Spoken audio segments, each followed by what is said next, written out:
Mon invitée d'aujourd'hui est une photographe un peu particulière puisqu'elle est de l'autre côté du monde. Elle est sur une petite île de 11 000 habitants qui est l'équivalent de la ville de Vannes, une île qui fait rêver puisqu'elle est à Bora Bora. Et c'est entre autres ce dont on va parler dans ce podcast dans lequel je reçois la photographe de mariage Caroline Tongourian.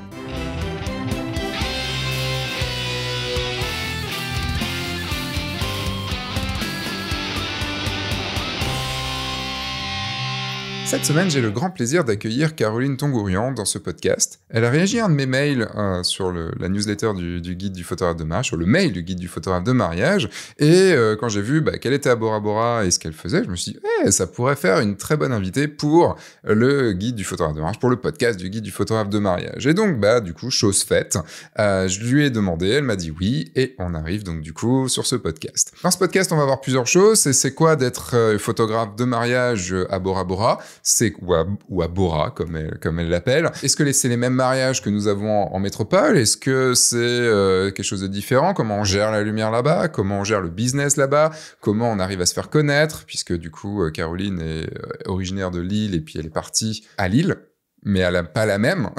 Elle est partie donc de Lille, la ville, à l'île de Bora Bora. Et donc on va voir tout ça dans ce podcast. Et avant du coup de poser ma question habituelle à Caroline, je vais vous parler du mail du guide du photographe de mariage. C'est un mail que vous recevez 2 fois par semaine avec plein d'infos dedans, avec même des questions que je vous pose, des réactions que vous me faites, je vous réponds par mail, enfin voilà, tout ça. C'est une grosse source d'information et vous êtes aussi au courant des nouveaux podcasts, des nouvelles vidéos et tout ça qui sort.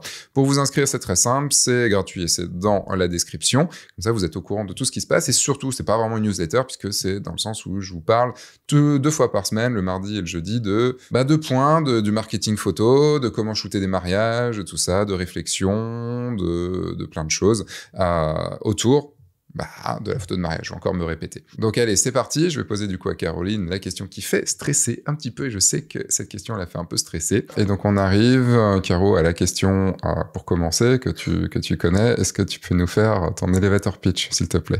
Oui, comme ça c'est fait. Alors moi c'est Caro, je suis photographe de mariage, couple et un petit peu famille à Bora Bora. J'aime bien capturer la complicité, l'émotion entre les personnes et pour qu'ils ramènent un joli souvenir de leur voyage ici. À côté, je fais aussi des petits produits pour les boutiques de souvenirs, des magnettes photos en bois, des cartes postales, des photos un peu de produits ou des reportages photos culinaires aussi avec un magazine sur Tahiti. Après, on va forcément parler le fait d'être sur une île et de l'économie que ça engendre, qui est forcément différente que quand tu es sur le continent et que tu peux aller plus facilement un peu partout. Est-ce que tu peux nous donner un petit peu ta vie? Enfin, nous donner ta vie, c'est un peu débile ce que je viens de dire, ça commence bien. Alors, je tiens à dire, c'est pas qu'il est très tôt, mais il est 8h. J'ai pas l'habitude d'enregistrer un podcast à 8h, puisque pour toi, il est 20h. Et forcément, il y a 12 heures de décalage, on est à l'autre bout du monde. Et je vais avoir plein de questions sur Bora Bora et sur ce que c'est que la vie de photographe là-bas. Mais déjà, qu'est-ce qui t'a amené là-bas, soit qu'est-ce qui t'a fait rester là-bas, enfin... Quelle est ta vie jusqu'à ce que tu deviennes photographe à Bora Bora? Depuis. Depuis la naissance, c'est parti. Depuis, t'es les 4e génération. Non, je suis arrivée à Bora il y a 18 ans, je crois. Ok, donc déjà on dit Bora, on dit pas Bora Bora. Ouais, non, si on dit Bora Bora, mais nous on dit Bora. Si tu veux être dans le game, c'est Bora. C'est ça. Ma femme, elle est originaire de Tahiti. Elle est arrivée quand elle avait 4 ans. On s'est rencontrés en France pendant nos études et elle voulait pas vivre en France. Elle avait le mal du pays. Et au bout d'1 an, elle m'a dit j'ai un boulot à Bora. À Bora Bora. Donc toi, t'es originaire de France? Ouais. Ok. De quel coin? J'ai passé mes 15 premières années à Lille et après un peu à Limoges et pour mes études à Montpellier. D'accord. Donc tu t'es en fait, au fur et à mesure de ta vie, tu t'es rapproché vers le soleil, vers la mer. Le sud, ouais. Montpellier, c'était pas mal, pour le soleil, déjà. T'as quel âge actuellement? J'ai 43 ans. 43 ans, donc t'es arrivé vers tes 25, 27 ans, quoi. Comment ça s'est passé? Enfin, t'as dit oui, c'est trop cool, ou tu t'es fait, autant c'est loin? Ouais, après, je pense que c'est l'insouciance de l'époque. Enfin, tu vois, je réfléchissais pas forcément. Ouais, c'est cool, Bora Bora. Pourquoi pas? Il y en a qui partent à Bora Bora, d'autres qui créent une chaîne YouTube. Sans ces âges-là, c'est pas la même chose. Après, je faisais, à l'époque, j'étais rédactrice technique. Je sais pas si tu sais ce que c'est rédiger des modes d'emploi. Et c'était pas un boulot qui me passionnait non plus beaucoup, donc ça me dérangeait pas de changer de vie, quoi. Tu rajoutais des choses du genre pas mettre le bébé dans le micro-ondes ou des choses comme ça? Ouais, c'est ça. C'est exactement ça. Et après, ouais, c'est vrai que tu réfléchis pas quand t'es jeune. J'ai un peu galéré au début à trouver du boulot. J'étais la seule chômeuse de l'île pratiquement parce que j'étais assez timide et j'avais aucun diplôme en rapport avec le tourisme, quoi. Donc pas d'expérience, pas de rien, quoi. Donc j'ai au début fait un peu de réception dans un hôtel. J'ai commencé à me forcer à parler à des gens. Après, j'ai bossé dans de l'administratif dans des boutiques. Au fil du temps, il y a une copine et collègue qui m'a forcé à m'ouvrir, à aller parler aux gens pour faire un peu de vente, pour faire des trucs comme ça. Donc après, pendant quelques années, j'ai fait de la vente, mais je faisais quand même toujours de la photo par passion, quoi. Et en plus, ici, surtout quand j'ai passé mes 6 mois de chômage, j'avais vraiment rien à faire à part faire des photos, quoi. Et c'est quelque chose que j'ai toujours fait depuis que je suis là, que je faisais un peu avant comme ça, mais ça s'est vraiment développé ici. Le goût et l'envie d'aller plus loin, quoi. De se former, de prendre des photos de fleurs. Surtout qu'il doit y en avoir des fleurs par là-bas. Ouais, beaucoup. Après, il y a tellement... Enfin, ici, c'est vraiment... c'est dur de rater des photos aussi parce que tout est beau, tout est coloré. Même quand il fait pas beau, des fois, c'est beau. Enfin, tu vois, c'est pas que un cliché, quoi. Bora, c'est vraiment particulier, quoi. T'es quand même en train de nous dire que, du coup, la France, c'est de la merde et qu'il fait mauvais, c'est pas beau. Je prends même pas mon appareil photo, non, je rigole. Non, c'est pas vrai. Mais le truc, c'est que... Est-ce que tu peux juste nous situer un petit peu, donc, bon... Pour ceux qui savent pas où est Bora Bora, et ce que j'ai dit à l'autre bout de la Terre, mais du coup c'est où? C'est donc au milieu du Pacifique en Polynésie française. Donc tu as la grande île Tahiti où il y a à peu près, il doit y avoir 280 000 habitants je crois en Polynésie, 280-300 000. Et la grande majorité est située à Tahiti. Et après il y a 120 îles je crois différentes. Donc nous on est une petite île à 45 minutes d'avion de Tahiti. Tous parlent en minutes d'avion par là-bas. Ou 7 heures de bateau. 7 heures de bateau, ah ouais, quand même. Ouais, ça s'est accéléré. Avant, c'était beaucoup plus. Il y a des nouveaux bateaux plus rapides. Et combien d'habitants à peu près à Bora Bora? À Bora, on doit être dans les 11 000, je pense, maintenant. Donc c'est un peu un petit village, quoi. Un grand village. Et l'île fait à peu près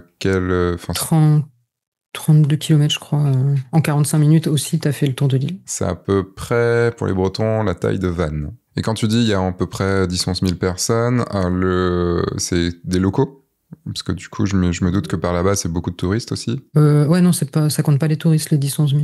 Là, on est de l'autre côté du Pacifique. Enfin, on est de l'autre côté on est au milieu du Pacifique, bien paumé, on est de l'autre côté du globe, sur cette petite île, donc de la taille de la ville de Vannes, et avec quand même au milieu, pas forcément de la ville, puisque c'était quand même un bon sommet aussi. C'est une île volcanique à la base, je pense. Ouais. Oui, t'as la montagne. Après, tout est quand même concentré en bordure, quoi. Donc pas non plus beaucoup d'espace, on va dire. Et là, tu y restes et tu commences à faire de la photo. Enfin, tu continues la photo et tu te dis que tu vas te lancer dans la photo, c'est ça? Ouais, non, j'ai mis longtemps quand même à me lancer dans la photo.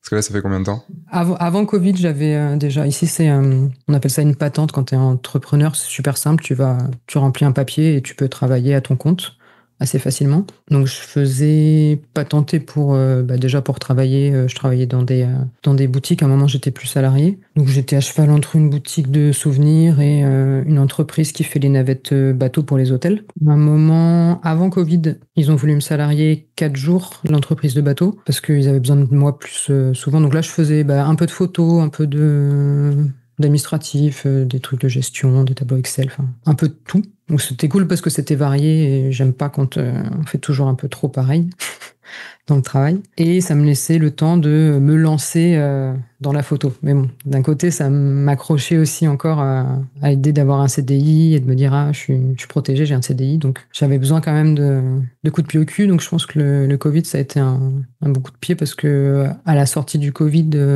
on avait des aides quand on était salarié. Donc en gros, on touchait des aides et on n'avait pas besoin de travailler, quoi. Assez étrange, mais les boîtes, elles pouvaient pas...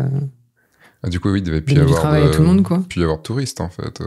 Pas là, pendant un an, ouais, c'était super calme. Dès qu'ils ont fermé les frontières, il n'y avait plus personne. Mais ils ont réouvert parce que la première vague, nous, on n'a rien eu pratiquement vu qu'on a fermé les frontières, donc c'était cool. Donc ils ont fait un système pour faire venir les touristes. Et on a quand même eu une vague avec des locaux qui rentraient et qui faisaient tout du tout. Ça venait pas des touristes, malheureusement.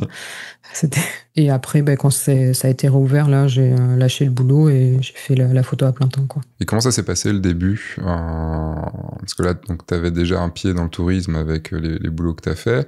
Et c'était quoi la situation aussi côté photographe là-bas? Il y avait de la concurrence, il y avait un... Ça tourne un peu, t'as quand même des photographes qui sont là depuis longtemps, et t'en as qui viennent et qui s'en vont, donc il y a quand même manque pas de travail, quoi, je pense. Ok. On doit être peut-être 8 en ce moment, je pense. 8 à être sur l'île et à faire... et être à vraiment près, sur l'île. plus de... Ouais, être vraiment sur l'île. Après, il y en a d'autres qui viennent aussi de Tahiti de temps en temps. Parce que de ce que j'avais vu, j'avais eu un élève qui était qui est à Mouroua. Et Moorea, pardon, je sais jamais le dire. C'est autre chose, l'autre. Mouroua? C'est les essais nucléaires. Ah putain. Ah d'accord, entre Mouroua et Moorea. Ah, ça existe, quoi. Moorea, ok, ouais. D'accord, bon, moi j'ai rien dit. Mururoa. Ah non, c'est Mururoa, ouais, c'est pas pareil. Et du coup, ouais, on avait regardé un petit peu tout ça, et c'est vrai qu'il y avait des gens qui se disaient à Bora, mais qui n'y étaient pas, en fait, et du coup, y allaient comme ça. Ouais. Après, c'est vrai que Bora, c'est le... Je connais pas les chiffres exacts, mais je sais que y a des touristes américains, s'ils pouvaient ne pas passer par Tahiti, ils y vont juste pour dormir parce qu'ils sont arrivés le soir à 22h et le lendemain, ils sont dans un avion pour Bora, ils passent la semaine, ils rentrent. Et Moorea, c'est un peu différent parce que c'est vraiment accessible. Je sais pas combien, je crois qu'il y a aussi 45 minutes de bateau, non, je sais plus. C'est assez rapide. C'est assez rapide, ouais. Donc tu peux travailler à Tahiti et vivre à Moorea, t'as tes navettes, donc c'est pratique. Par contre, vivre à Tahiti et travailler à Bora, c'est du budget, quoi. Tous les jours, oui. Après, quand tu viens, en effet, une fois de temps en temps pour bosser, ça va. Mais donc, du coup, tu décides de te lancer. Et comment ça se passe?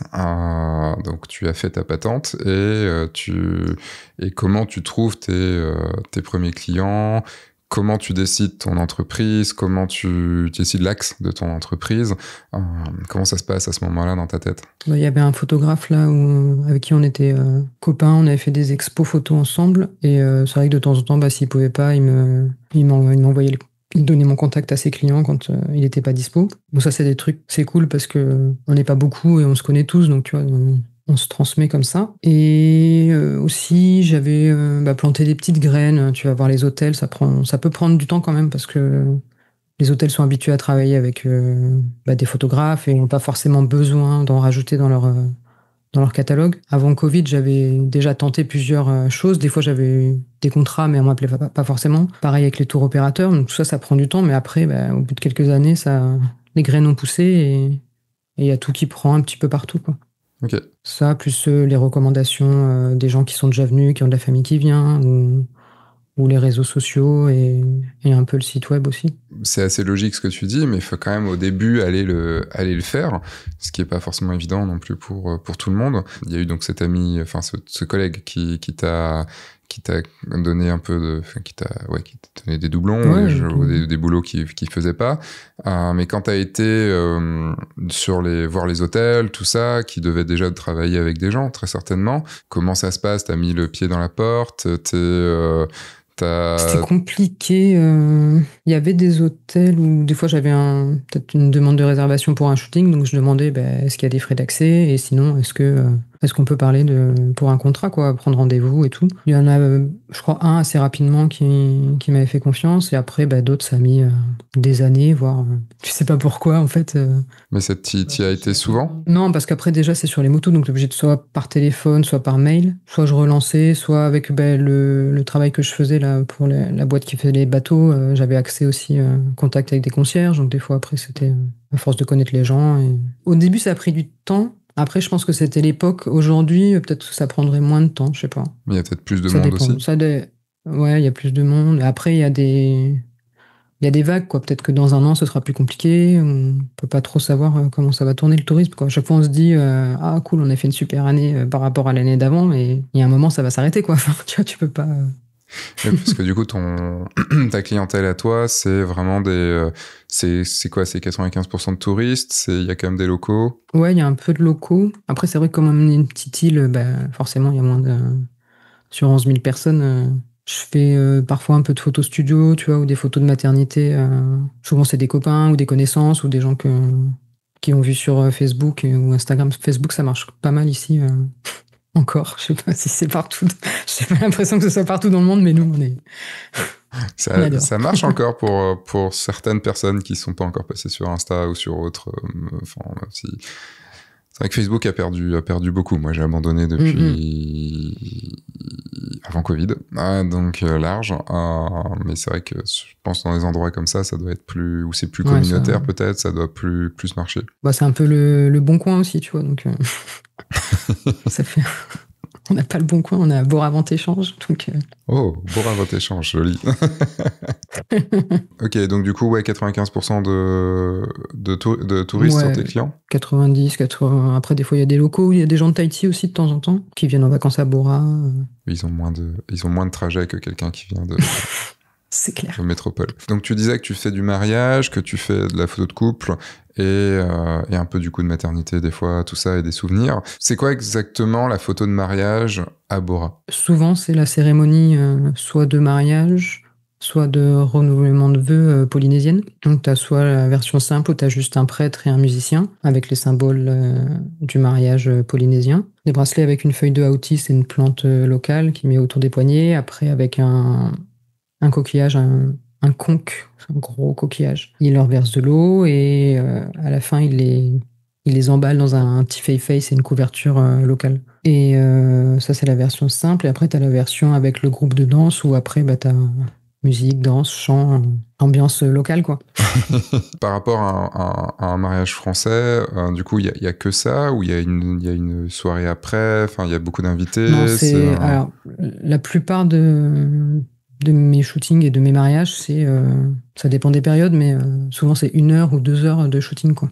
On fait pas des mariages à la journée. Enfin, je sais même pas si je serais capable de tenir une journée. Donc c'est quand même souvent, la cérémonie elle va durer peut-être 20-30 minutes, selon s'il y a le groupe de danse ou pas. Et après, soit si c'est dans un hôtel, on fait un tour dans l'hôtel. Ça peut être aussi à la plage publique et ça peut être aussi sur un petit îlot. T'as juste la plage, quoi. Ok. Plage, cocotier et la vue sur la montagne. Prends un bateau et puis tu vas... Ouais, avec le groupe, t'as des groupes comme ça qui sont spécialisés. Parce que je regardais un petit peu sur ton site, tu disais que c'était souvent juste des couples sans invités. Ouais. C'est souvent le cas où il y a quand même un peu d'invités, d'une famille qui vient, quelque chose. Ouais, de temps en temps, t'as des familles. Là, c'est juillet-août, donc t'as quand même un peu plus souvent de familles, mais la majorité du temps, c'est juste le couple.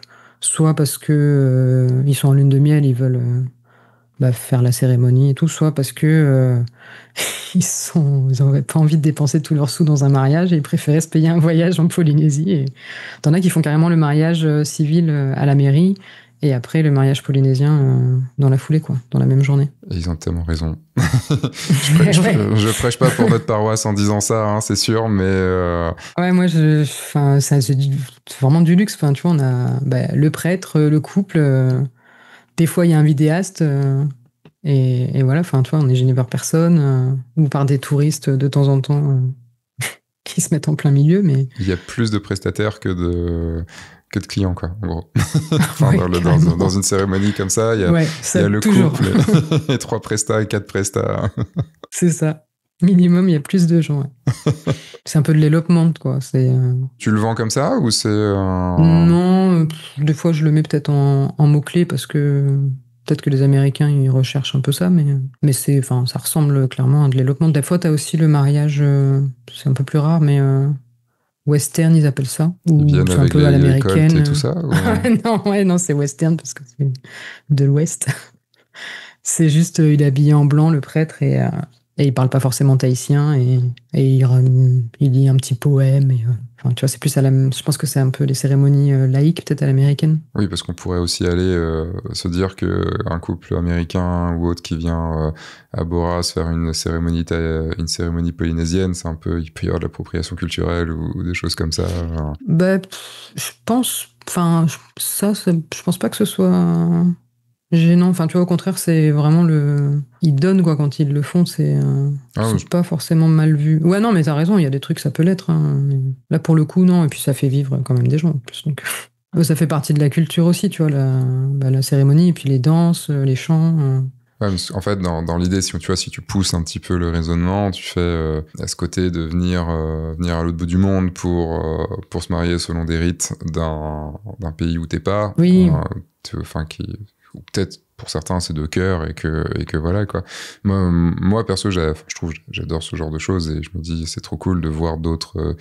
De faire des rites d'autres communautés. Si t'es un minimum touché par cette communauté, enfin, c'est sûr que si tu vas juste parce que je suis sur une plage et ça parle une langue que je connais pas et il y a des symboles tribaux et c'est trop cool.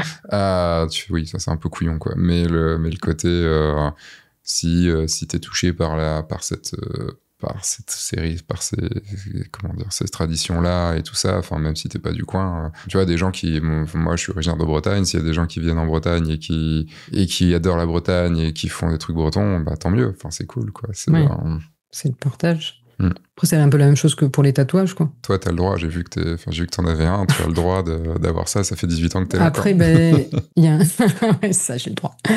Il y a un reportage sur Arte qui est sorti il y a quelques mois on sent plusieurs épisodes sur le tatouage polynésien et ils le disaient que c'était pas. Ils étaient fiers en fait de montrer leur culture et de la partager, quoi. C'était pas vu négativement. C'est pas un commerce. Enfin oui, c'est un commerce forcément. Les gens ils gagnent leur vie, mais tu vois, il y a certains tatoueurs, tu vas pas en fait avec ton dessin dans ta tête et ils te dessinent le truc, c'est direct avec l'appareil et tu sais pas ce que tu vas avoir, quoi. Oui, c'est le fameux tiens, j'ai mis des lettres japonaises et en fait tu te rends compte et ça veut dire genre poulet rôti. Inspiration et ça veut dire poulet rôti. Regarde, j'ai poulet rôti là. On va demander si vous regardez ce podcast sur YouTube et que vous connaissez les symboles japonais, dites-moi ce qu'il y avait vraiment écrit. Soupe chinoise. En japonais, ce serait dommage. Donc là, toi, les mariages, donc ça dure. Donc t'es 2 heures avec les clients, quelque chose comme ça? 1 heure ou 2 heures, souvent 1 heure quand même. Ok. Et du coup, le process de réservation, il est comment? Parce que nous, tu vois, on a des mariages de 12 heures, de plus que ça. Enfin, on passe du temps, on a des rendez-vous avec nos clients avant pour savoir si ça va bien matcher, si on va pouvoir passer. Enfin, tu t'écoutes le podcast, donc tu vois un petit peu, puis t'as dû voir comment ça marchait. Du coup, comment ça se passe, toi, avec quelqu'un qui te contacte, par exemple, via ton site? C'est quoi le process que t'as avec ton client? Par mail, c'est assez... je demande les dates, le lieu, enfin basique. Je leur explique un peu comment je travaille dans le mail. Et après, ça va vraiment dépendre des clients. T'en as, c'est OK. En 3 secondes, il y a 2 mails et t'as des clients, tu vas avoir 25-30 mails. Et pas de visio, pas de choses comme ça? Ouais, c'est vrai que je le fais pas forcément. Je l'ai fait quelques fois sur demande des clients. Je le fais pas forcément par manque de temps, par rapport aux horaires, par rapport j'en ai peut-être pas le besoin, même si peut-être que ça pourrait m'éviter 25 mails, c'est vrai. Est-ce que t'es sur quel prix sur une prestation d'1 heure comme ça de mariage? Dans les 540 € pour 1 heure. Parce que forcément, nous, on va le voir avec notre vue de métropole, mais du coup, la vie là-bas, elle est plus chère, moins chère? Enfin, comment? Ouais, elle est carrément plus chère. Ouais. Au niveau des magasins, c'est même plus cher qu'à Tahiti. Enfin, dans les îles, on n'est pas... Le fait que tout vienne par bateau, pas si cher le bateau, et arriver au magasin, ça pique. Après, il y a les frais aussi, soit les frais d'accès d'hôtel, soit les commissions d'hôtel quand c'est... soit eux qui bookent, soit... Chaque hôtel, ça va être différent, en fait. Ok, parce que du coup, tu aurais quelqu'un, par exemple, quelqu'un qui vient te contacter par ton site, tu deals avec, du coup, eux, ils sont à un hôtel, je sais pas, on va prendre le Four Seasons, je prends le premier que je vois là sur le Four Seasons, et en gros, si tu dois faire des photos là-bas, toi, en tant que photographe, même si tu as été booké en dehors du concierge de Four Seasons, t'as un droit d'entrée? Ouais. Ok. T'as des hôtels, soit c'est droit d'entrée, c'est fixe, quoi. Soit c'est trop cher, donc vaut mieux utiliser le contrat. Utiliser le contrat, c'est-à-dire? Il y a des hôtels où je suis sous contrat. Donc en fait, c'est eux qui vont charger le client et ils prennent une commission dessus. En gros, ils prennent entre 20 et selon les hôtels, entre 20 et 25%. Parce que c'est eux qui t'ont booké via c'est comment dire, les clients qui ont demandé à l'hôtel et l'hôtel t'a booké pour eux. Alors, soit c'est ça, soit c'est les frais d'accès qui sont trop chers. Bah, un hôtel, c'est 20 000 francs. Ok. Donc, c'est plus intéressant pour moi de faire passer avec le contrat.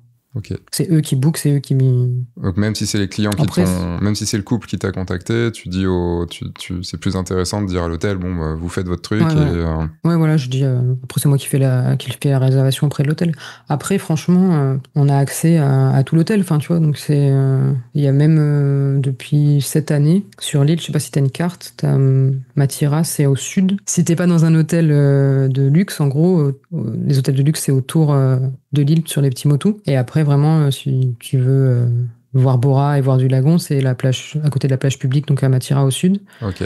Et même, il y a un petit hôtel là, c'est l'Intercontinental Le Moana. En fait, je paye les frais d'accès pour mes clients qui sont extérieurs. Soit qui sont à Airbnb, soit qui sont dans un autre hôtel sur l'île, mais où il n'y a pas de belle vue, il n'y a pas de plage, il n'y a pas de... Et avant, je me disais, ça fait cher peut-être pour certains, donc je le proposais que de temps en temps, et au final, les gens, ils sont tellement contents, mais ils ont la plage, les bungalows, la montagne. T'es sur l'île et t'as quand même la montagne, ce qui n'est pas non plus commun pour tous les hôtels, donc après, on profite de beaux spots, quoi, donc c'est cool. Ça me dérange pas de payer, quoi. L'hôtel est content parce qu'ils limite ils ont un peu d'argent pour pas faire grand chose, et toi et en gros t'as des photos qui sont cool, les clients ils sont contents parce qu'ils ont le cliché de Bora et tu fais des photos que sur Bora? Ouais. Ok. Je suis arrivé au point où je quitte plus l'île, où je bouge plus, tu sais, t'es enlisé dans le truc. Être photographe à Bora, je pense que c'est vraiment particulier par rapport à être photographe à Moorea ou à Tahiti, parce que même déjà au niveau des hôtels, t'as pas autant, je pense, de cérémonies qu'on va avoir nous à Bora. T'as pas autant de... T'en as des touristes quand même qui font leurs séances dans les autres îles, mais il y a d'autres photographes, enfin, tu vois, je vais pas aller... Il y en a qui le font parce que ça les fait sortir de l'île et ça fait du bien aussi des fois de partir, mais moi, je suis un peu pantouflarde, j'aime bien rentrer à ma maison, pas bosser le soir, enfin, pas en tout cas shooter le soir. Et en plus, le soleil se couche tôt là-bas. Ouais, en plus, très tôt. À quelle heure? 17h? Entre le minimum, je crois, c'est 17h30 et le maxi, ça doit être 18h45. Ok, ouais, donc quand même assez tôt, quoi. La question était, est-ce qu'il n'y a pas un moment où tu as l'impression de faire tout le temps les mêmes photos? Parce que je me dis, c'est pas grand, Ouais. les spots sont quand même, enfin les spots, on va dire les meilleurs spots, bah, tu les connais. C'est des touristes, donc les touristes globalement la plupart, et je pense qu'ils veulent le cliché de l'île, le cliché de Bora, de montrer qu'on est à Bora. Bah, ils veulent du bleu et du blanc. Si on va à cet endroit-là, enfin c'est pour montrer ça, c'est pas forcément pour montrer autre chose. Même si je suis sûr qu'il y en a certains qui s'en foutent et qui veulent juste faire une séance photo là et pas forcément avoir la vue touristique du truc. Mais tu t'ennuies pas trop Enfin, ma question est orientée, désolé. C'est pas trop compliqué d'avoir toujours... d'avoir... Même si c'est magnifique et qu'on le voit de notre œil à nous, en se disant c'est en effet une île de rêve en termes d'une île de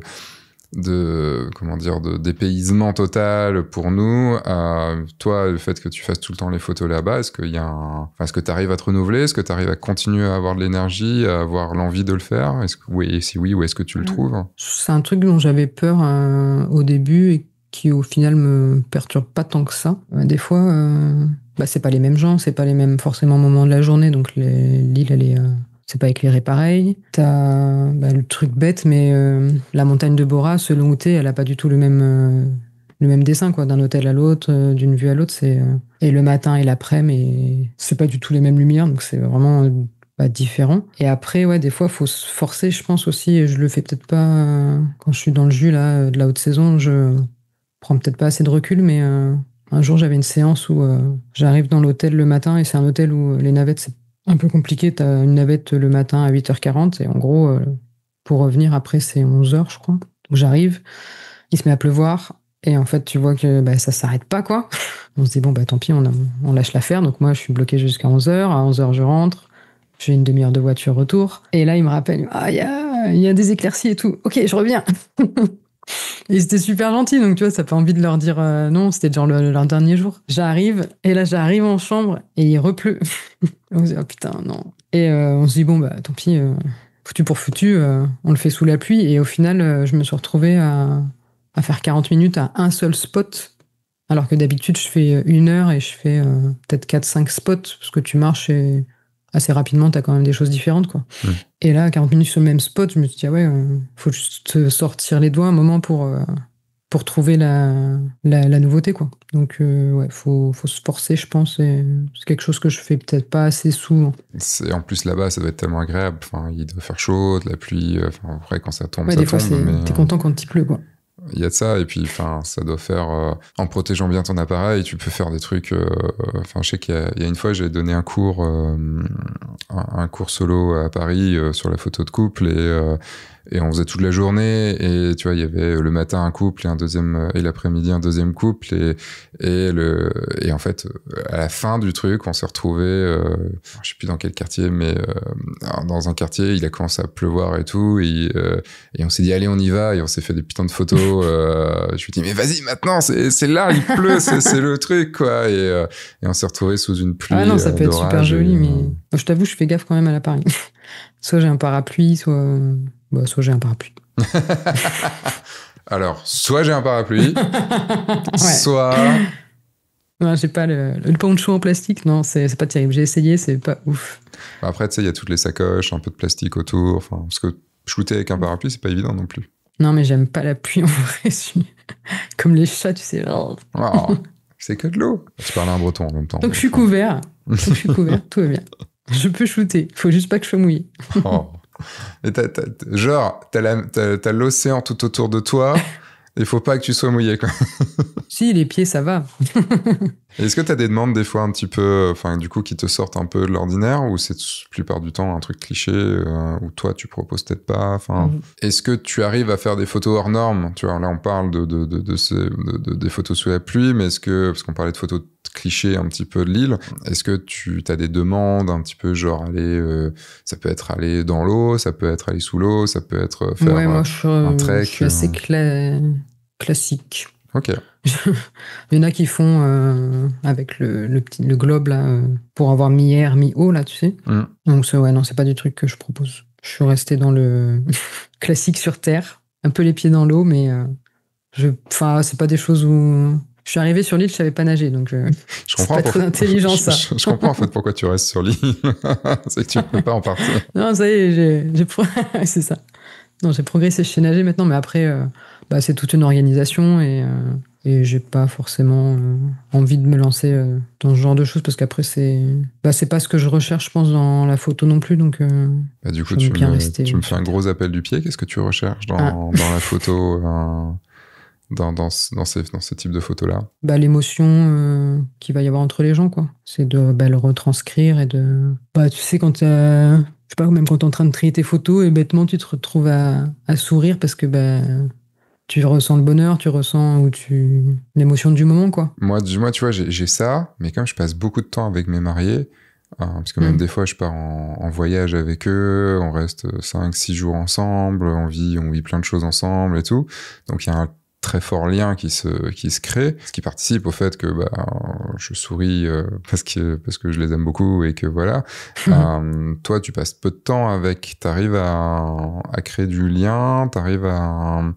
Enfin, comment t'arrives à créer ce lien avec les gens qui est quand même un peu obligatoire pour aller réussir à faire des bonnes photos? Ouais, en plus, c'est super court, des fois, comme avec les navettes et tout. Des fois, c'est vraiment 1 heure. T'as tout fait en 1 heure, quoi. Et déjà, ici, le fait qu'on tutoie en français, en tout cas, ça brise déjà pas mal de glace. Enfin, tu vois, tu vas pas arriver et vous voyez quelqu'un, quoi. De toute façon, là-bas, il doit pas y avoir beaucoup de glace. Ouais.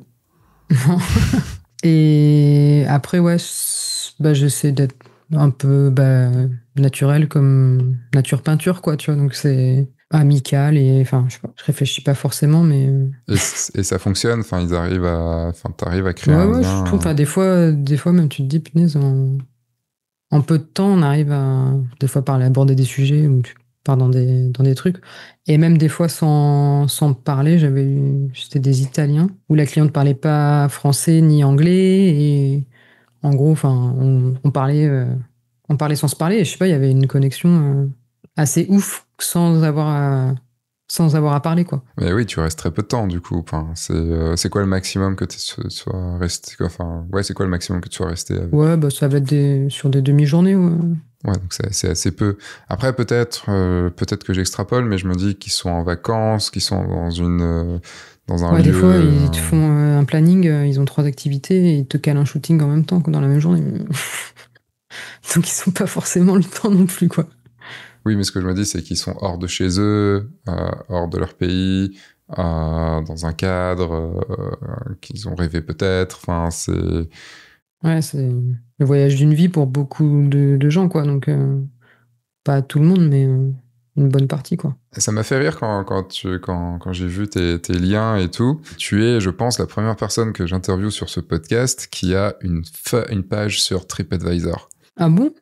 Ah, ça se fait ici. Ouais, mais du coup, On dirait. c'est rigolo parce que c'est pas du tout notre façon de faire en métropole, quoi. Enfin, forcément, on va pas Ouais. aller chercher son photographe ou sa photographe sur TripAdvisor, quoi. Ça marche comment déjà TripAdvisor? Les gens enfin, est-ce que c'est là ton canal d'acquisition? Enfin, comment ça se passe? Je pense pas que j'ai beaucoup de gens. Peut-être que j'en ai eu un ou deux qui m'ont dit qu'ils m'avaient trouvé sur TripAdvisor, mais c'est plus pour quand les gens veulent laisser un commentaire.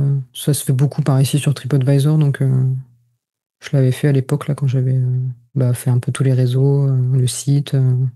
J'avais ouvert ça aussi. Parce que t'es quand même à Je propose les. 98 commentaires sur TripAdvisor Ouais. et en gardant un 5 sur 5, bravo.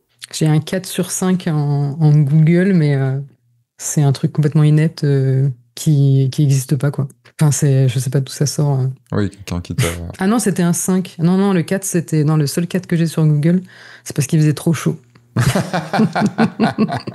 Je dis, mais bon, d'accord. Et puis, c'était une période où il fait super chaud. Enfin, il y a la période de l'été, c'est vers décembre. C'est inversé, quoi.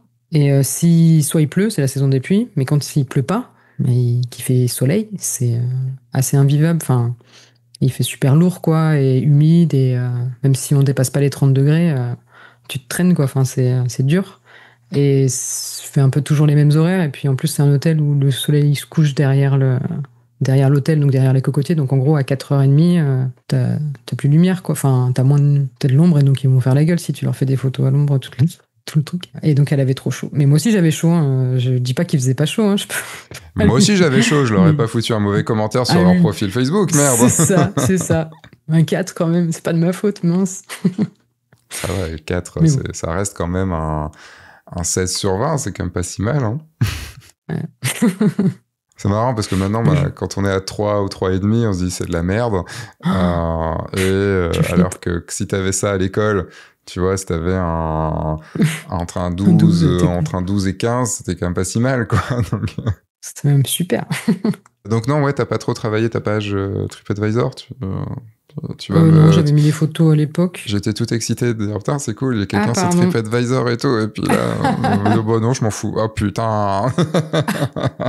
Bah non, après j'ai les commentaires, c'est cool, ça aide les gens, je pense. C'est plus pour ça. Je suis pas sûr qu'ils y arrivent en direct sur Trip. Peut-être ça passe avant par le site ou parce qu'ils m'ont vu dans le catalogue de l'hôtel ou parce que c'est en recherchant peut-être des avis qu'ils vont tomber dessus, quoi. Ok, oui, c'est le truc, on va dire, à côté qui consolide le choix de te contacter. Peut-être. Après, moi, ça me coûte pas de temps, c'est vraiment, c'est activé et quand les gens veulent mettre un avis, je leur propose Trip ou Google, quoi. On revient un petit peu sur le côté marketing, parce que j'ai l'impression que tu t'en fais pas vraiment de marketing, enfin que ça a pas l'air de t'intéresser plus que ça, et en même temps, tu m'as dit que tu avais été voir les hôtels, tout ça, et que c'était pas forcément facile. À quel point tu penses, toi, travailler ton marketing dans ton entreprise, à quel point tu y passes du temps, à quel point c'est quelque chose que tu réfléchis, client cible, tout ça Aujourd'hui, je travaille pas beaucoup. Enfin, tu vois, là, mon site, il mériterait une refonte, mais j'ai besoin de temps. Je fais surtout des publications Instagram quand je trouve la motivation et qui se publient aussi sur Facebook. Et ça s'arrête à ça, mon marketing, quoi. Bah après, tant que ça fonctionne, j'ai envie de dire. Oui, voilà, c'est un peu ça aussi, quoi.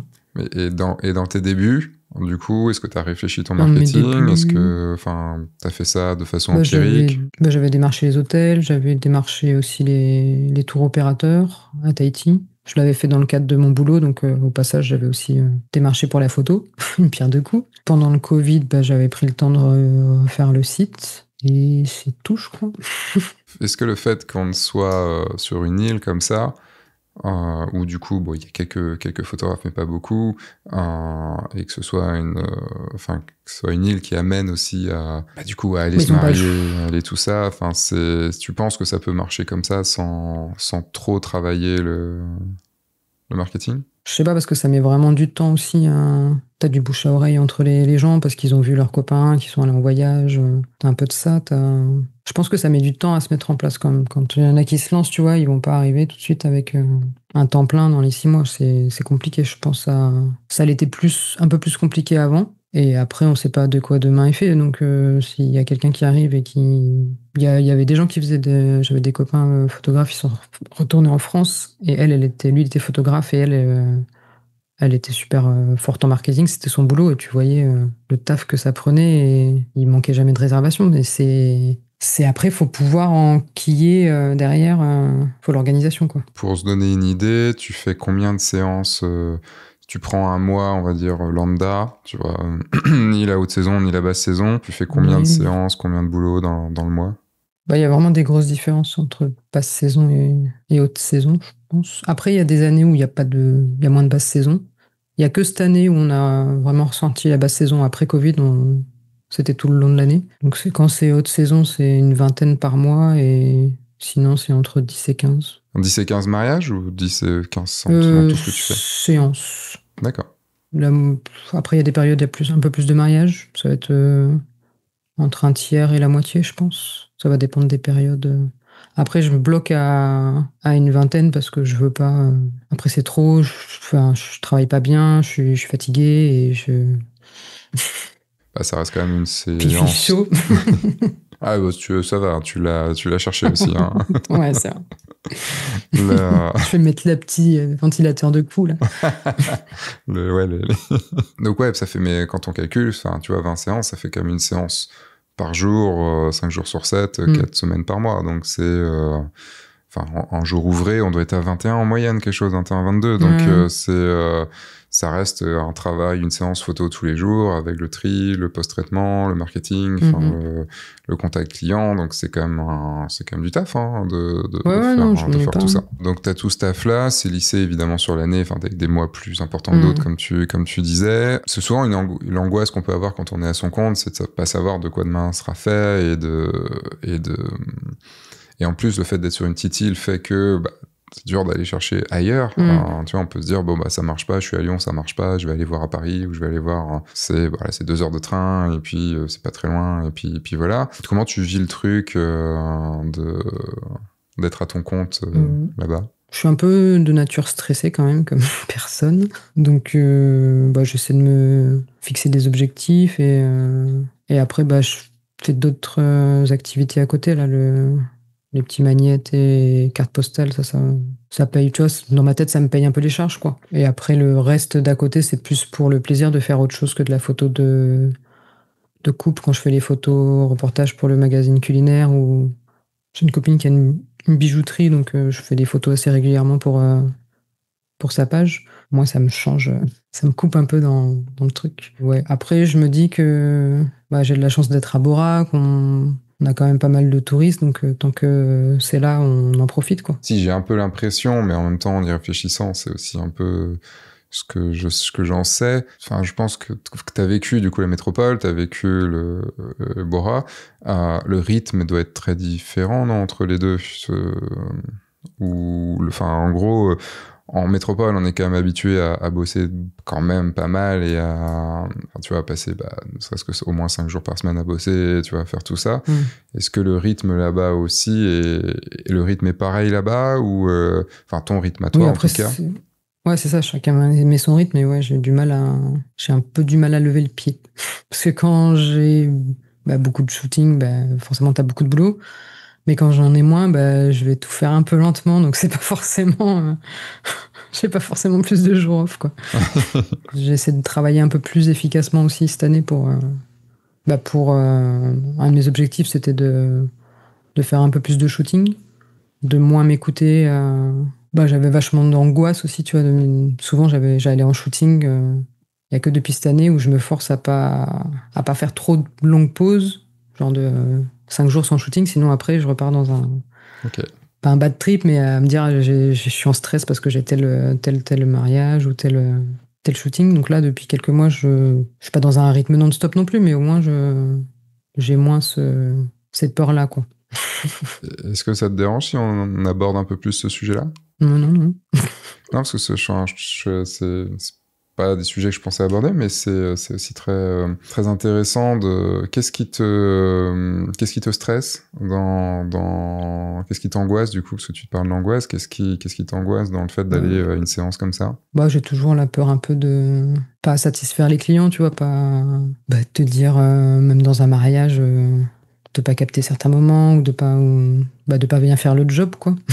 Même si, à force d'écouter un peu les retours, ça permet d'avoir confiance en soi et de mettre un peu plus de côté ces petites voix négatives dans la tête, quoi. Parce que je me dirais, tu vois, ça fait 4 ans. Ouais, non, j'ai mis du temps. Mais après, j'ai mis du temps à me lancer aussi, tu vois. J'aurais pu. Je connaissais des gens qui se sont lancés, qui faisaient, peut-être comme moi, des photos comme ça, un peu passion, et puis qui se sont lancés. Et pourquoi je me suis pas lancé à ce moment-là, tu vois? Je préférais rester accroché à un CDI, à me dire, de toute façon, j'ai pas les compétences, j'ai pas ci, j'ai pas ça, j'ai pas le matériel. Enfin, tu vois, au bout d'un moment, tu te trouves plein d'excuses. Donc, il y a un moment, quand il va, t'as plus le choix, quoi. Faut que tu aies vidé ton compte en banque, à t'acheter du matériel dont t'as pas besoin pour vivre. Mais tu dis, ah, par contre, j'ai besoin de 2 boîtiers pour travailler pour un mariage, c'est bien.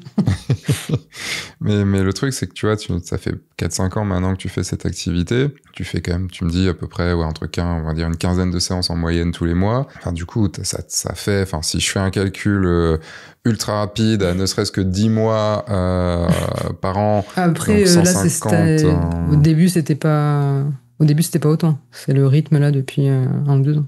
On va dire qu'il y a à peu près au moins 300 séances de fête. Donc avec autant de clients. Il m'aurait fallu 300 séances. Ouais, mais encore, et encore, tu dis que tu as besoin, tu vois, que ce soit régulier, parce que sinon ça revient. Je pense que là, je suis rentré dans un rythme où je vais réussir si ça revient, à plus l'écouter, quoi. Mais encore en janvier, je sais plus, c'était un peu plus calme, mais t'avais même des fois, c'était genre aller dans tel hôtel, j'y allais pas souvent, donc c'était la montagne, quoi. Genre, Ah non, c'était face à la montagne, du coup. ouais, c'est ça. Enfin, j'ai commencé en 2010, ma première vraie saison de mariage, et on va dire jusqu'en 2015, j'avais un petit stress qui était là, et enfin, je me rappelle, c'était 2015-2016 peut-être même, 2016 je pense même, où j'avais encore un petit stress au premier mariage de la saison. Depuis plus du tout. Depuis, je m'en tape, en fait. Non, je déconne.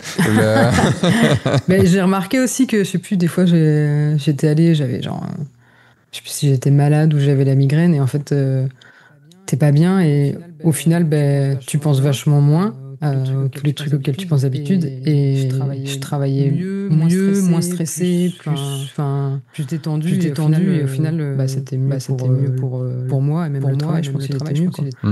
Donc des fois, je me force limite à être malade avant. à y aller en mode non, ouais, vraiment me forcer. Je me bourre la gueule avant, comme ça j'ai bien la migraine le lendemain. Après, ça s'apprend, je pense. Hein. Il y en a chez qui ça va être inné, tu vois, qui vont pas se poser ce genre de questions, mais quand tu t'en poses déjà, ça.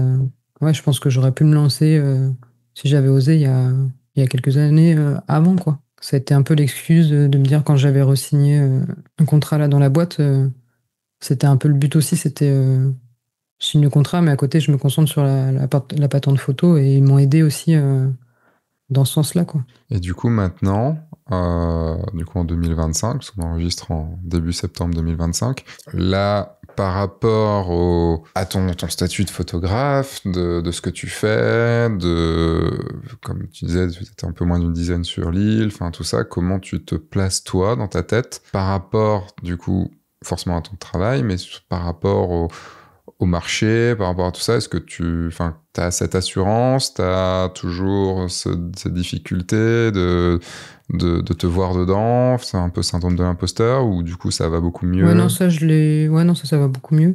Après, bah, la plupart, on se connaît. Certains, on est même vraiment super potes et ça aide aussi, je pense. Tout le monde travaille pas de la même façon, quoi. Donc, il y en a qui vont travailler un peu épisodiquement, soit par saison. Il y en a qui vont travailler bah, comme des brutes et enchaîner. Et après, c'est chacun fait comme il veut et chacun fait dans son style aussi. Donc, il y en a un peu pour tous les goûts Et toi, et par la rapport à place. toi? C'est-à-dire, Bah, tu vois, tu me parlais d'angoisse de faire du bon travail, de satisfaire tes clients, tout ça. Donc ça, c'est toi par rapport à toi. Mhm. Donc tu me dis que ça va mieux, mais du coup, comment tu te places là dans ta tête, est-ce que ça va? Est-ce que c'est quelque chose auquel tu penses quand même régulièrement? Est-ce que c'est bon maintenant? C'est un peu évacué? Ouais, non, maintenant c'est bon, je trouve. Ouais. C'était la petite séance de thérapie avec Sébastien Rognan. Non, c'est même pas ça. Ouais, non, Qu'est-ce qui t'a, parce que du coup, tu l'as quand même un petit peu conscientisé, puisque tu me dis, il fallait que je fasse quand même régulièrement des séances pour éviter que ça revienne et tout ça. Comment t'as réfléchi tout ça? Est-ce que t'as réfléchi d'ailleurs tout ça pour te dire, bon, bah, maintenant, il faut que ça aille mieux, ou est-ce que ça peut donner quelques tips à des personnes ouais. qui sont stressées et qui arrivent pas à lâcher en fait ce problème? Bah, je pense que bah, déjà avec ma femme qui m'a un peu... T'as lavé le cerveau? C'est bon. non, Ça va, c'est bien.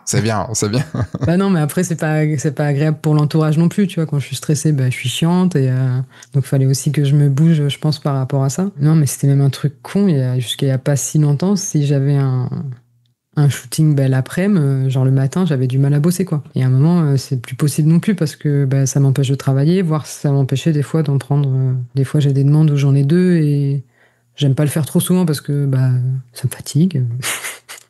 Il fait toujours chaud. On marche dans le sable et tout. Enfin, non, il y en a qui le font, mais moi, je veux pas trop. Si je fais deux dans la journée, je vais essayer de le faire une fois par semaine, pas plusieurs fois dans la semaine. Et je me dis non, faut que j'arrête bah, de réfléchir comme ça parce que c'est pas bon pour mon travail, c'est pas bon pour moi, c'est pas. Ça m'apporte rien en fait, quoi. Ça te freine et c'est pas. Même ça, C'est pas tu vois, ça c'est une constructif. réflexion, ça c'est quelque chose de conscientisé, c'est quelque chose Mm. de raisonné. Souvent l'angoisse, le problème, c'est qu'elle est pas raisonnée, Mais tu vois ce que tu dis là, évidemment, mais ça n'empêche pas que c'est comme le vertige. On dit, bah, tu risques rien, t'es sur un ouais. truc de 50 cm de haut, au pire, c'est pas Après, c'est grave, un peu quoi. c'est du stress, mais des fois, je pense que c'est un peu du trac. Parce qu'à chaque fois, une fois que je suis dedans, mais même des fois, je suis dans la voiture et j'y vais, enfin, et j'ai pas trop envie d'y aller. Et quand j'y suis, je suis super contente et super bien. Et c'est ça aussi qu'il faut se rappeler quand ça repart. Parce que souvent, ouais, c'est pas. Des fois, des fois, ça se passe pas bien hein, et tout. On peut pas matcher avec tous les clients. Mais des fois, je suis fatigué. Il y a pas très longtemps, j'étais fatiguée et je suis allé à reculons. J'arrive, je prends la voiture, j'arrive là-bas. Et en fait, c'était un couple qui fêtait, je crois, leur 30 ans de mariage. Et depuis qu'ils se sont rencontrés, ils veulent venir à Bora Bora, quoi. Et là, en plus, j'avais enchaîné plusieurs shootings où il faisait un peu gris, pas ouf, quoi. Et là, il y avait, enfin, la lumière parfaite. Enfin, tu vois, j'étais trop contente pour eux parce que ils avaient trop de la chance. Et bah, c'est particulier parce que c'est pas des choses peut-être que tu fais les mariages en France, t'as cette dose d'émotion aussi, mais celle-là, elle est particulière, je trouve. De voir des gens, ils ont 50, 60 ans et ils s'aiment comme des gamins. Et bon, des fois, t'as pas du tout ça. Hein. Des fois, t'as tout l'inverse. Mais Des fois, des c'est fois, des t'as des gens qui gamins, te ils disent oh là s'aiment comme des là. vieux. Ouais, non, si, ouais. C'est la petite piqûre de rappel de pourquoi on fait ça, quoi. Hmm. C'est pas que pour s'acheter du matériel. Et s'acheter des formations, pas des matériels, non mais oh. C'est vrai. J'en achète moins, d'ailleurs, des matériels. Il faut bien prêcher pour sa paroisse. T'as dit un truc qui me parle énormément, c'est le côté se rappeler que en fait une fois qu'on y est, c'est bien. Et parce que moi j'ai le même truc que toi et sur beaucoup de choses. Et par exemple, ne serait-ce que partir de chez moi, j'ai des choses où c'est compliqué. Partir en voyage, partir tout ça, même si, les jours avant, voire des fois les semaines avant, je suis en train de me dire mais putain, fais chier, partir. Enfin, je serais bien chez moi. Plein de choses à faire, je pourrais dormir un peu et tout. Et le truc qui me fait me dire, bon, t'inquiète, vas-y, c'est que je sais que à partir du moment où j'ai fermé ma porte, où, tu vois, où j'ai descendu mes escaliers et je suis sorti de chez moi, en fait, je suis parti et j'ai pas envie de revenir. Il faut que je sois dans la séance quand même. Oui, mais ce que je veux dire par là, c'est qu'une fois qu'on y est, mais c'est pareil, hein, moi j'arrive sur un mariage, et pourtant j'en fais plus énormément des mariages, hein, mais je fais des gros mariages, mais rien que le fait d'y aller, c'est bon. Puis c'est vrai que dans ta voiture, c'est un peu différent parce que tu vas au boulot quand même, donc voilà, mais t'es dans ta voiture avec des podcasts ou autres, dont un très bon podcast du guide du photographe de mariage. Bah oui, de Sébastien Rognon, tout à fait. Bien sûr. Non, je me réécoute pas quand même. J'écoute d'autres podcasts. Je me délecte des quelques dernières minutes, tu vois, du trajet pour arriver au mariage ou arriver à la séance en me disant, c'est mes quelques dernières minutes de liberté, de tranquillité, de tout ça. Et je sais que ouais, ce petit switch qu'il y a, tu ouvres la porte, ils sont là, ou tu arrives sur le truc, il y a les gens, tout ça. Passer 30 secondes, après, c'est bon, t'es dedans, et de toute façon, tu sais que tu dois le faire et que tu le feras au mieux.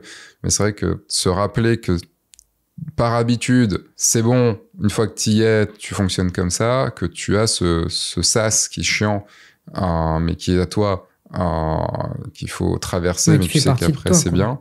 C'est ça. Mais voilà, tu sais que t'es comme ça, tu sais que t'as ce sas de stress, tu sais que t'as ce sas Enfin, si tu l'as, c'est tout. Ouais, faut l'assumer, quoi. C'est ça. C'est qu'il y a un moment, tu le sais. Ah oui, non, ce que je voulais dire, c'est que c'est comme, tu vois, tu me disais, tu stressais de bien faire, de tout ça et tout. Il y a un moment, l'expérience, donc le nombre de séances qu'on a pu faire et tout ça, nous fait dire, j'ai géré jusque-là. Donc, c'est pas nouveau. Donc, je vais gérer. Enfin, il y a quand même beaucoup plus de chances que je gère plutôt que je gère pas, quoi. Ça m'est déjà arrivé une fois, ça m'est arrivé qu'une fois, je crois d'ailleurs. Pendant le mariage, la carte qui écrivait pas dans l'appareil. Ok. En plein milieu de la cérémonie. Bien sûr. Et donc à un moment, je bascule, je prends 2 secondes, pouf, je change de carte. Je sais pas ce que je fais, et en fait, une des 2 cartes, je la change pas. Donc il y avait toujours une carte défectueuse. Apparemment, c'était les 2, je sais pas, bref. Et en fait, tu vois, genre, ne pas paniquer. Surtout, ne pas paniquer. Donc j'avais le 2e appareil, donc là, j'ai fait, allez, c'est bon. Ça sert plus à rien, on bascule sur l'autre et on verra, quoi. Ça, les clients, je crois que je leur avais dit, mais ça a pas du tout impacté les photos, et c'est juste comment tu vas gérer la situation. Si tu te mets à paniquer d'un coup, forcément, ça va mal se passer, et même par rapport aux gens. Ou si c'est un truc avec eux, tu vois, si t'es là pour les apaiser et pas pour en rajouter. Ouais, putain, il pleut, fais chier. Putain de carte... Tu sais, ils sont en train de se dire oui, et putain de carte mémoire de merde. On s'imagine qu'on va faire des choses, et en fait, au final, on les gère pas si mal, quoi. Du coup, pour revenir, c'est quelque chose auquel tu as beaucoup réfléchi, cette évolution dans le fait d'y aller plus facilement et tout, c'est quelque chose que tu sens plutôt instinctif au fur et à mesure, et que peut-être maintenant tu as conscientisé, maintenant que ça va mieux. Ouais. Enfin, est-ce que tu as travaillé dessus, en gros, tu t'es dit, bon, là, il faut vraiment que je travaille dessus, ou c'est quelque chose que tu as réfléchi? Parce que ça me bouffait un peu la vie, et ça m'empêchait de travailler bien aussi, tu vois. Même le truc con, t'es à ton compte, t'as envie de te lever et d'aller boire un café au lieu d'aller bosser. Au début, j'avais du mal, au début, quand j'étais vraiment à mon compte, à me dire, bon, je rentre à 9h. Hein. Mais au final, on s'organise comme on veut. Nos journées, c'est quand même un luxe, et c'est cool. Je discute avec des gens qui ont un métier, dans le sens, tu vois, qui ont un vrai métier, pas comme le nôtre, quoi, et qui vont le matin au boulot, qui reviennent le soir, qui font 5 jours sur 7 et tout ça, et qui ont des vacances. Ah, mais ils font 5 jours sur 7, pas 7 sur 7. Oui, et je suis là, en fait, je les envie tellement pas, en fait. Et oui, on bosse quasi 7 sur 7, ça arrive très souvent, mais c'est quand même Mais on le veut bien. Des fois, on est après, un peu obligé, pas toujours bien, quand même, mais des fois, on est obligé de payer des factures, hein, donc il faut qu'on bosse. Mais du coup, ça va, ça t'arrive de partir de Lille? Ou tu prends tes vacances à Bora? J'ai déjà pris mes vacances à Bora. Genre, t'as été dans un hôtel et... Des fois, ouais, parce que c'est un peu le truc cool d'être photographe. Des fois, tu fais des échanges de prestations, quoi. Ils ont besoin d'un shooting et ils te payent en nuitée. Ça m'est pas arrivé beaucoup, mais... Et puis maintenant, j'aime bien me faire payer en argent aussi, c'est bien. mais non, c'est quand même... ça. Puis les photos culinaires, tu profites des fois, ils t'invitent au resto, donc c'est des trucs cool aussi, quoi.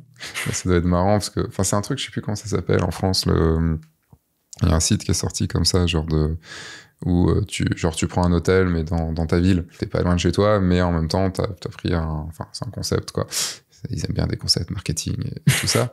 Mais du coup, à Bora, c'est marrant parce que du coup, tu te dis, bah, je vis sur une île où la plupart des gens viennent en touriste. Enfin, c'est le truc.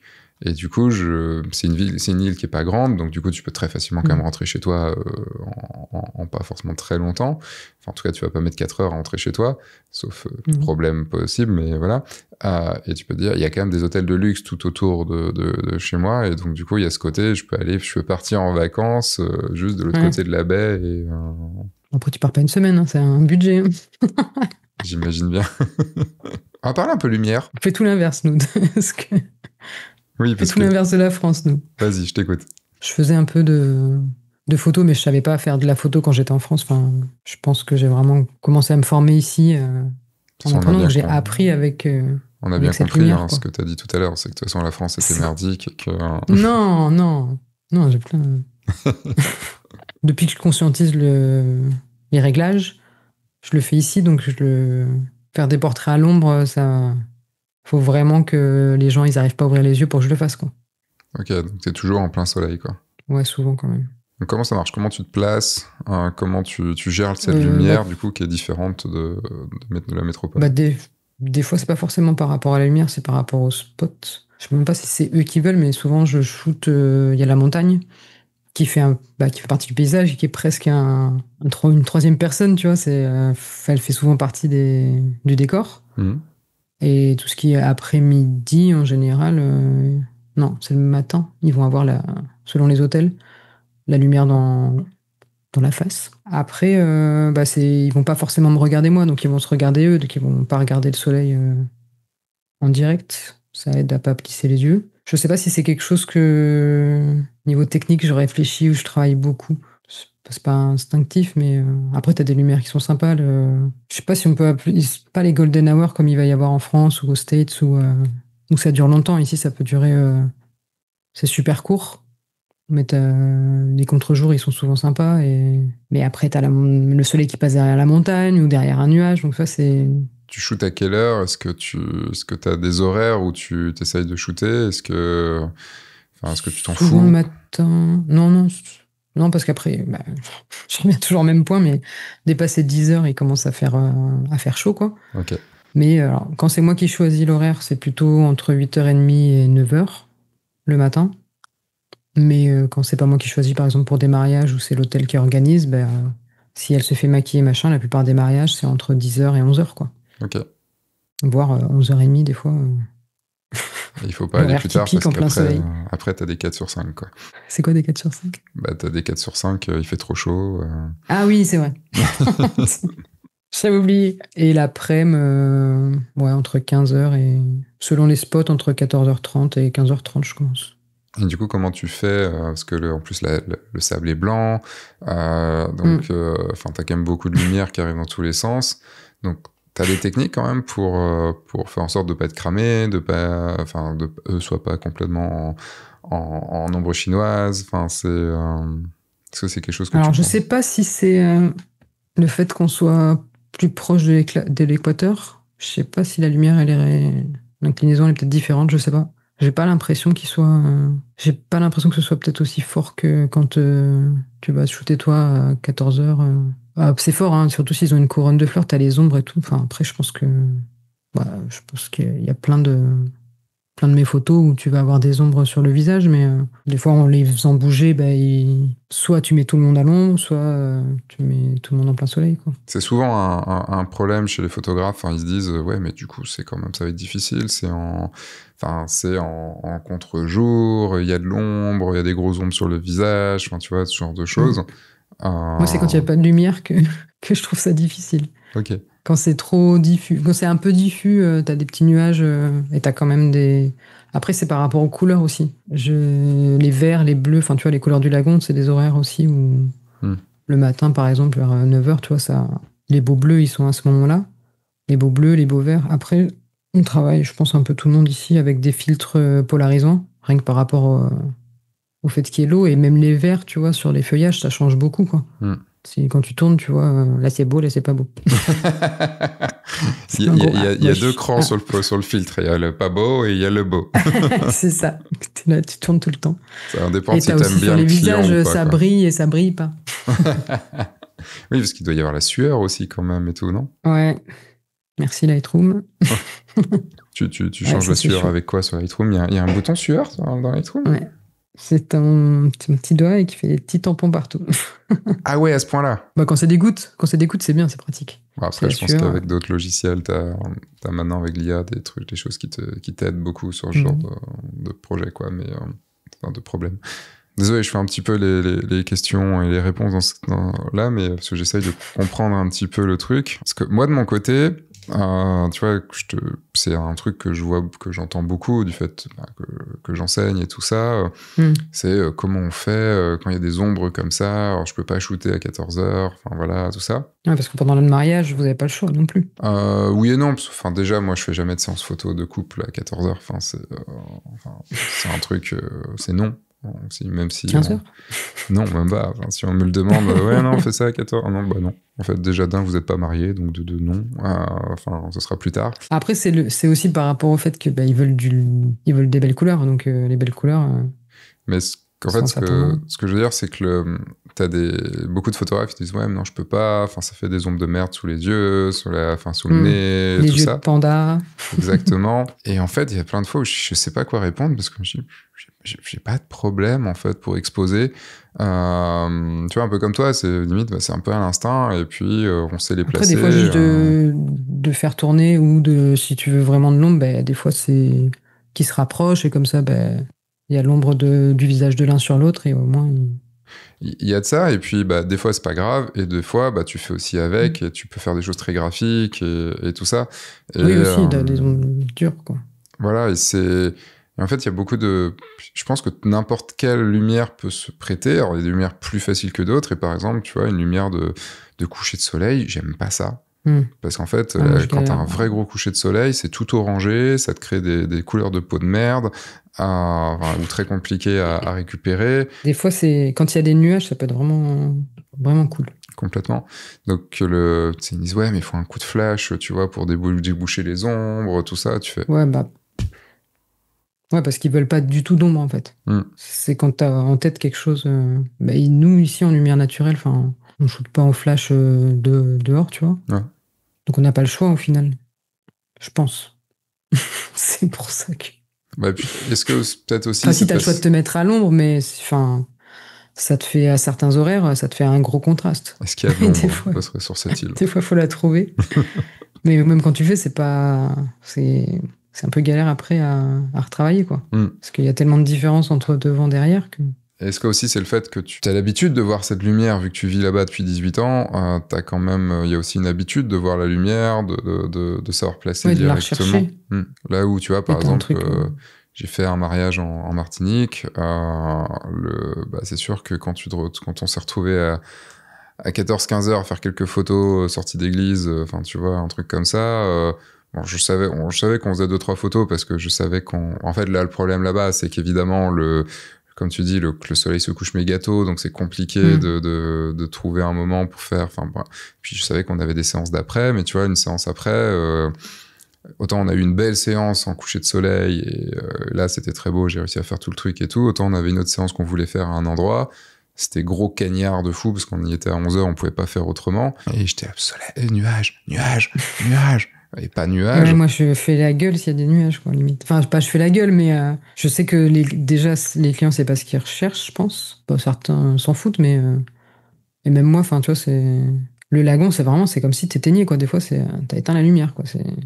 Il y a un nuage, il n'y a plus rien, il y a plus de bleu pratiquement. Et après, je sais pas, un jour, j'avais fait un mariage, c'était sur 13 heures. Vraiment, c'est rare, parce qu'en général, soit je dis non, soit ils ont compris que.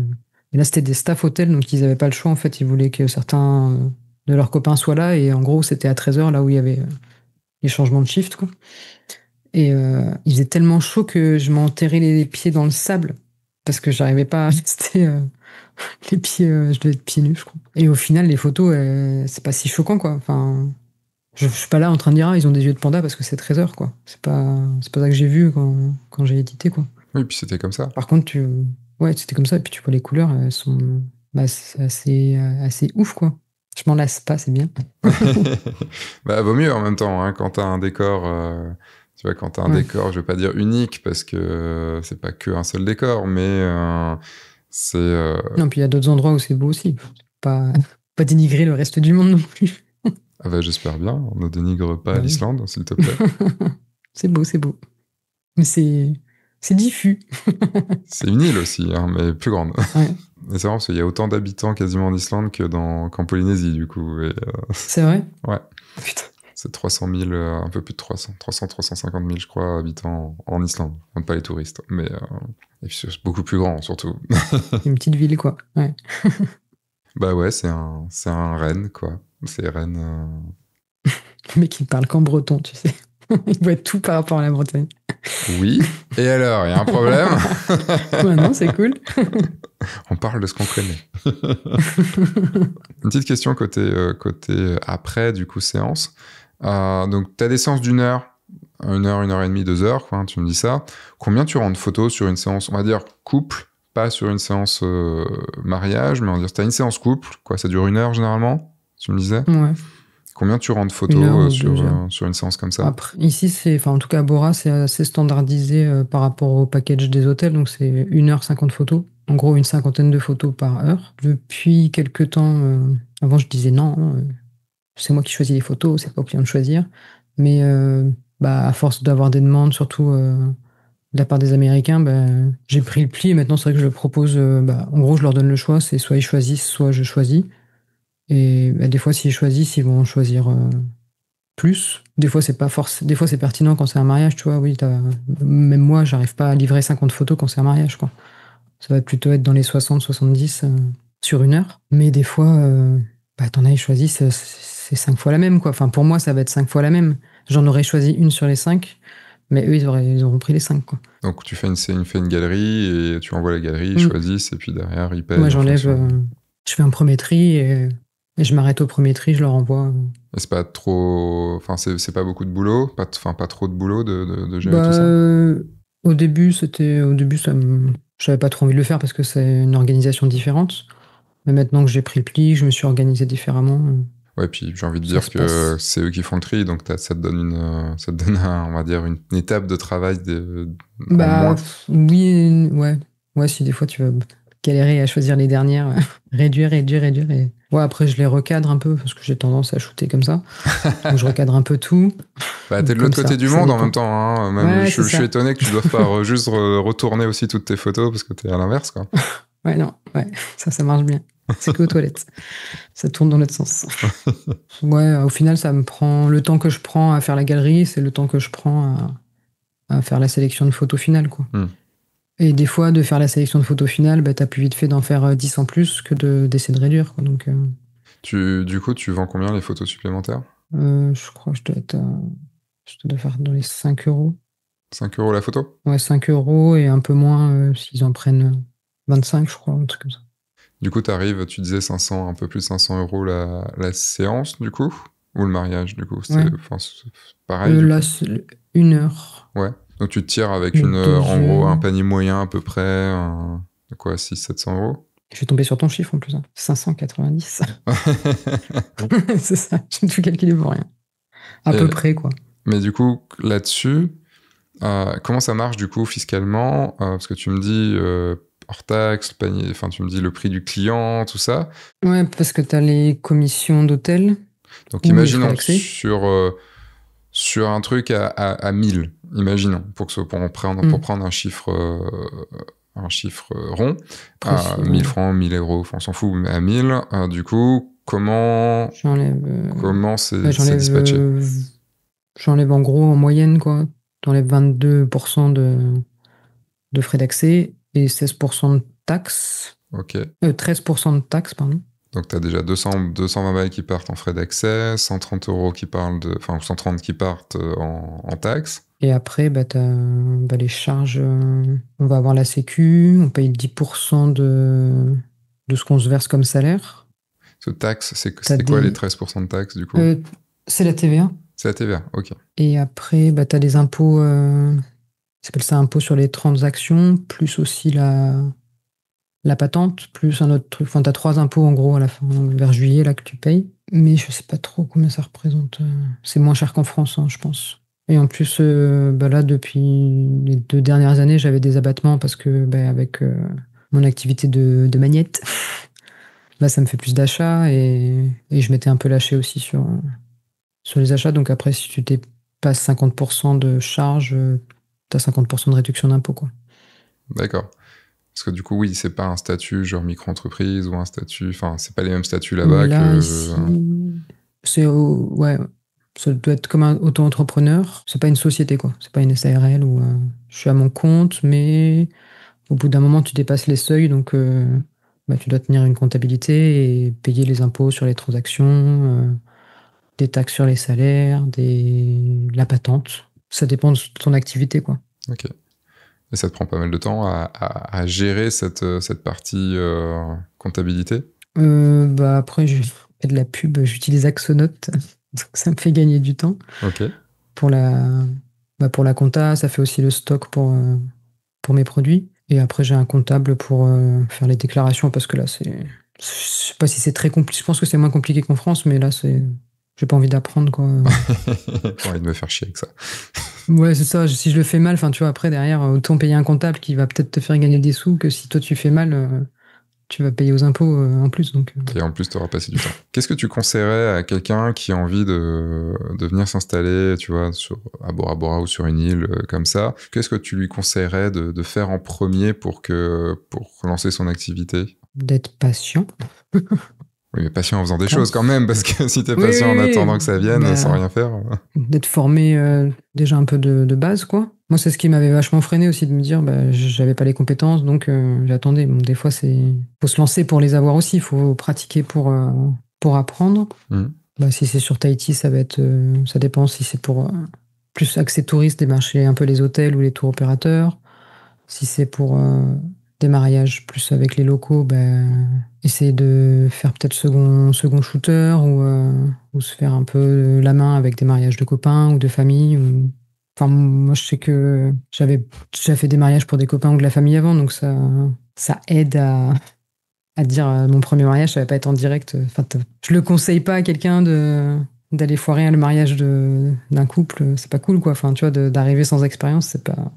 Je l'ai vu, donc c'est pas terrible, quoi. Il y en a qui l'ont fait, qui se lancent et qui savent pas faire, et comme ils sont quand même embauchés, au final, faut le ça faire. fait des clients pas contents, quoi. Ouais. On va passer aux questions de fin. Quel est ton objectif photo favori? Je peux en avoir 2 ou non, c'est que 1?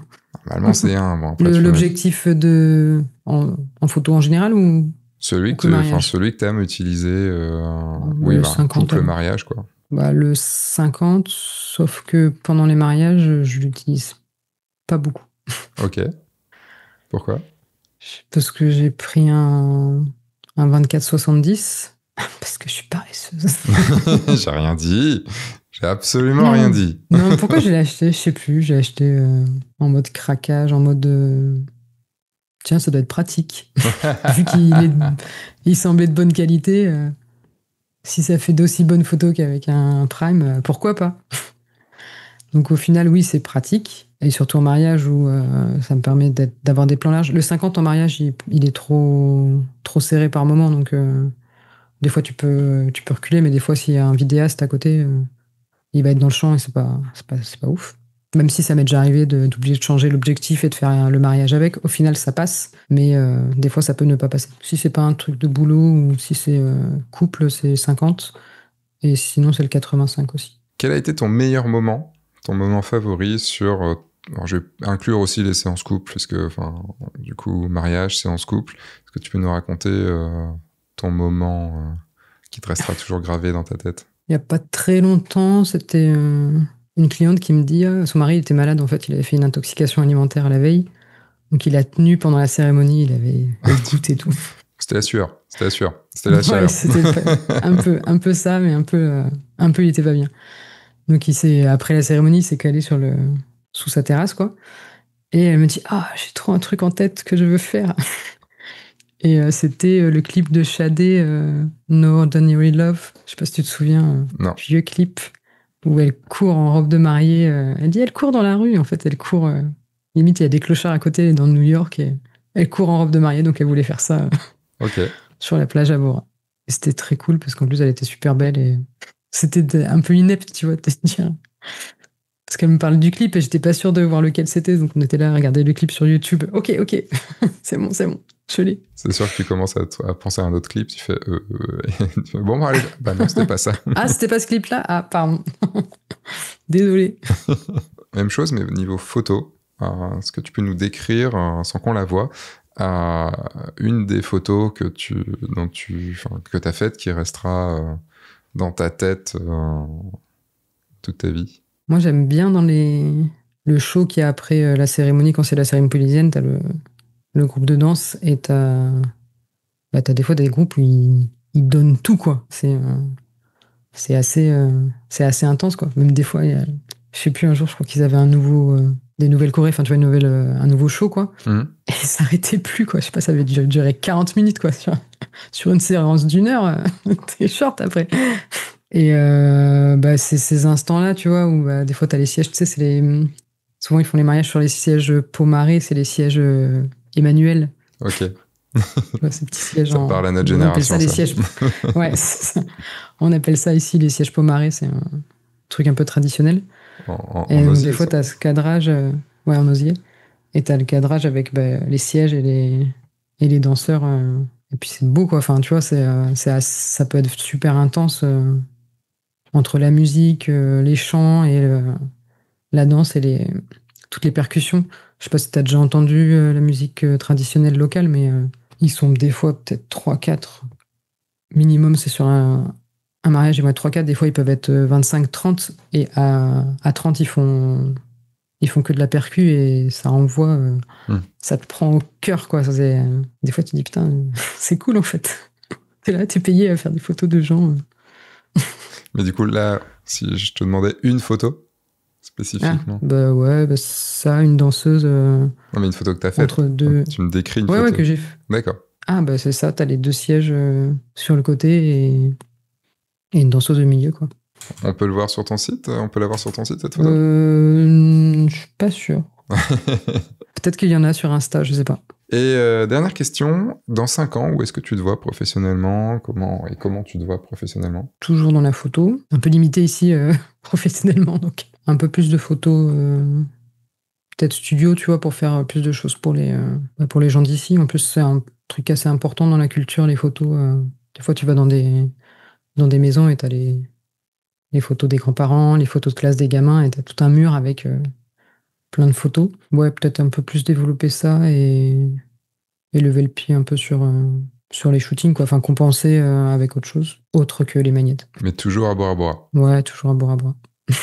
J'ai pas trop envie de... De toute façon, c'est Bora sur la Polynésie, je me vois pas être ailleurs. Enfin, Tahiti, c'est une grande ville, tu vois, pour moi, c'est pas... Ça a trop les désavantages de la ville, quoi. Et pas assez les avantages de l'île. Ouais, c'est carrément une autre ambiance. Eh ben merci beaucoup. Où est-ce qu'on peut te suivre sur les réseaux ou sur le site? Où est-ce que c'est le mieux? Les réseaux, ça va être Instagram et Facebook, Bora Bora Picture. Ok. Et le site web, c'est boraborapicture.com. De toute façon, les liens sont sous la... Et TripAdvisor, apparemment. Ouais, mais c'est quand même rare d'avoir une photographe sur TripAdvisor. C'est lui. T'es sûr, il n'y a pas en France? Non, doit y en avoir, mais du coup, comme Bora Bora est quand même le côté très touristique, c'est logique en fait. Mais du coup, ça m'a fait rigoler quand j'ai vu ça, parce que je me suis dit, enfin rigoler pas dans le sens moqueur, mais dans le sens c'est cool de dire tiens en fait ouais, il y a aussi des photographes sur et c'est logique. Eh ben merci beaucoup Caro, et je vais te laisser aller te coucher. Merci. Moi je vais aller me recoucher. Bonne nuit à toi aussi alors. Et puis à très bientôt. À bientôt. Encore un grand merci à toi, Caroline, de t'être livrée dans ce podcast. Je sais que c'était un petit peu stressant pour toi, donc merci d'avoir accepté et de nous avoir dit un petit peu plus ce que c'était d'être photographe à Bora Bora. Peut-être que ça a donné des envies à certains et à certaines, on ne sait pas.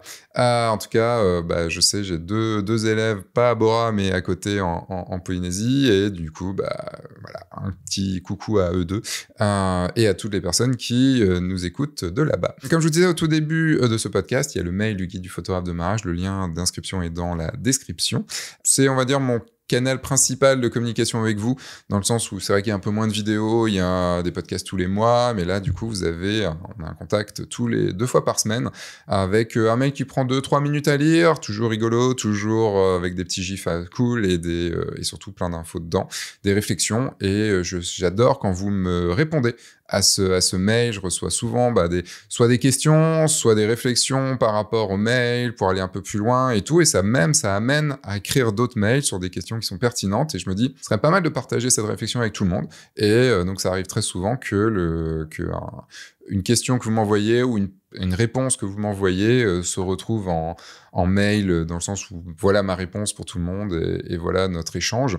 Alors, pour faire en sorte de pouvoir penser à plein de choses, de pouvoir réfléchir sur notre métier de photographe de mariage. Petite info, on est donc du coup en septembre 2025, ce podcast sort fin septembre 2025, et dans quelques semaines, c'est quoi? C'est le salon de la photo, du 9 au 12 octobre 2025, et j'y serai comme d'habitude, j'aurai un stand, le stand du guide du photographe de mariage.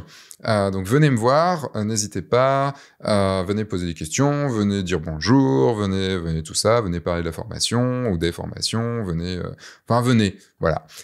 J'ai 2 conférences, une conférence sur la scène centrale qui est si je dis pas de bêtises, le vendredi à 16h, et une conférence également sur le stand de Nikon le jeudi, je crois que c'est à 15h ou 14h30, je sais plus, en gros dans les mails vous le saurez. On va parler de photos de couple, on va parler de photos de couple à l'étranger, et surtout on va parler de comment des idées folles peuvent faire votre créativité, peuvent vraiment faire booster votre créativité, et comment faire décoller aussi et faire vivre votre activité professionnelle et vous faire gagner votre argent. Et donc vivre plus confortablement de votre activité. Voilà, on va parler de tout ça.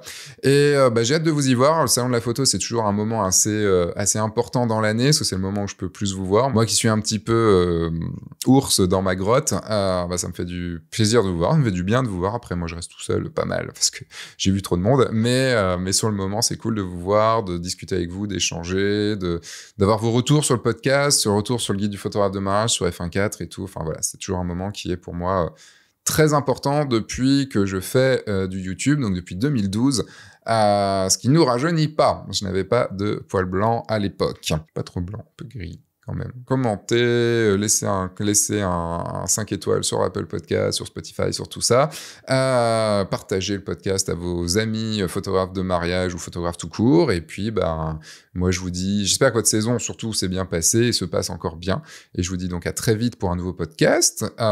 Peut-être au salon de la photo, peut-être par mail. Entre-temps, sortez, faites des photos, amusez-vous et surtout, signez des mariages. Au revoir.